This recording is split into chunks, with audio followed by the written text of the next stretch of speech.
नमस्कार, मी नंदिनी चौधरी। आज आपण लाल भोपळ्याची ग्रेव्ही भाजी करूया। आवडली तर लाईक करा, शेअर करा, कमेंट्स करा। खूप छान होतंय, करून पहा।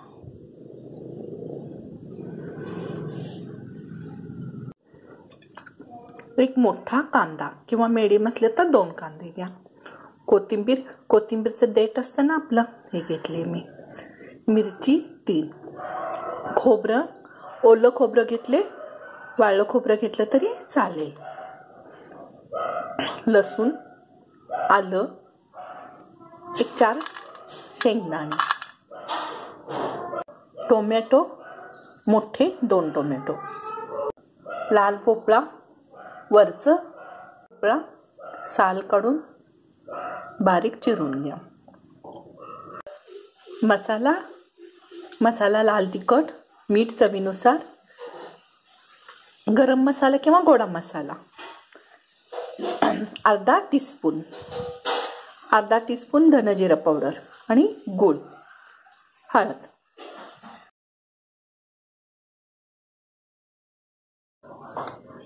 कांदा,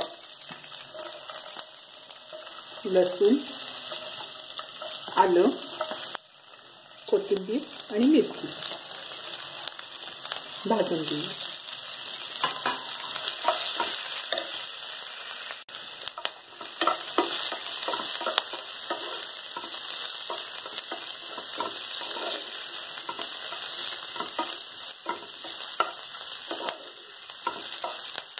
कांदा लालसर भाजून घेऊया।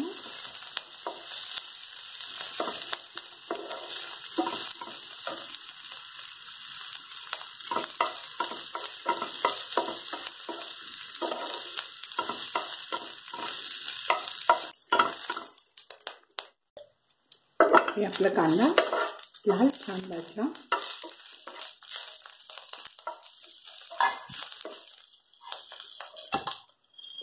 ओलं खोबरं, टोमॅटो,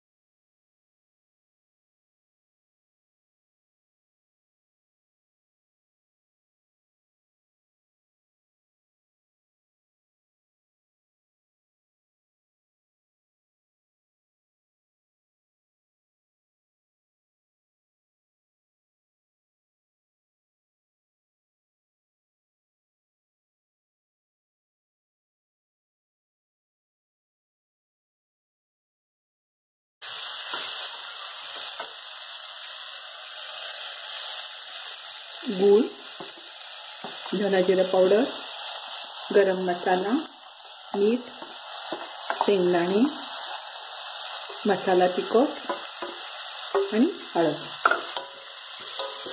आता आपण मसाला तिखट घातल्यामुळं लवंग, दालचिनी वगैरे मी काय घालत नाही।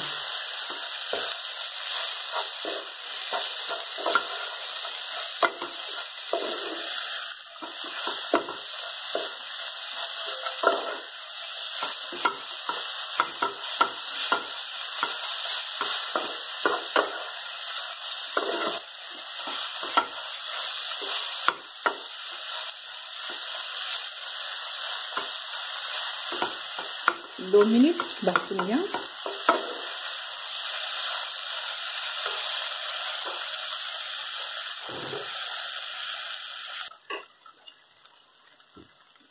एक चमचा साय घाला। सायने भाजीला टेस्ट खूप येते। साय नसेल तर लोणी घातलं तरी चालतं। दुधावरची साय।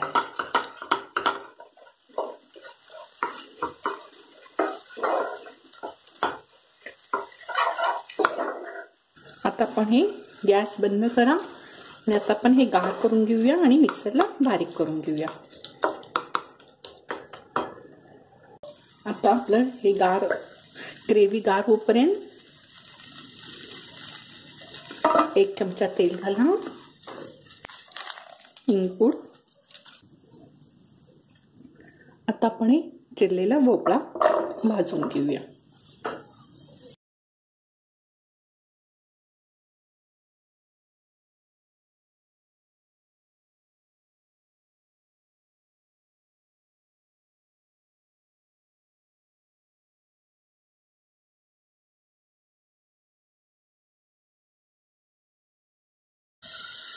असं भाजायला पाहिजे.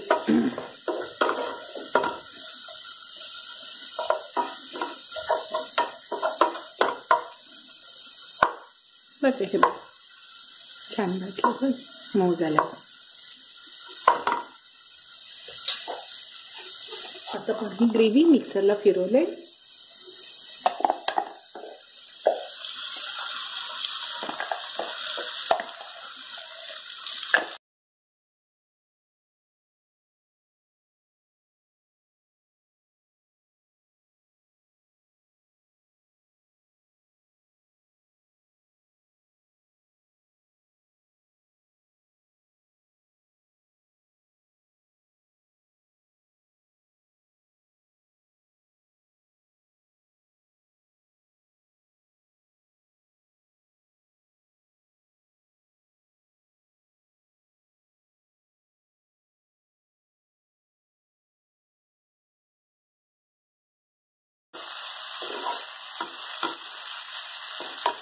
आपलं हे छान भाजून झालं.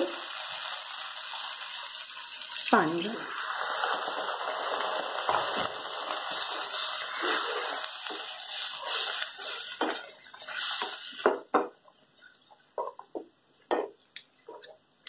भोपळा शिजायला काही जास्त पाणी लागत नाही, कारण आपण मगाशी भाजलोय ना त्याच्यात ते छान शिजतं. भोपळा लगेच शिजतं. तुम्हाला ग्रेव्ही पातळ हवं असेल तर अजून थोडं पाणी घालून घ्या.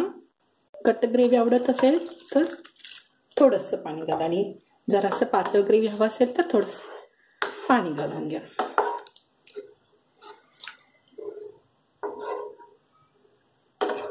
मुलं भोपळा खात नाहीत ना, ही भाजी केली तर मुलांना ओळखत पण नाही. बटाट्याची भाजी म्हणून सांगितलं ना तरी आवडीनं खातात.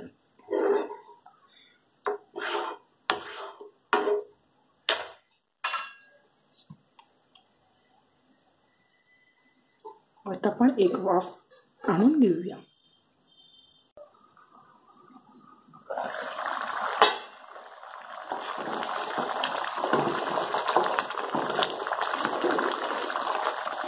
आता आपली ही भाजी शिजली.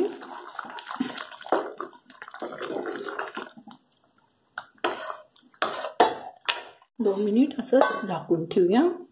गॅस बंद करा.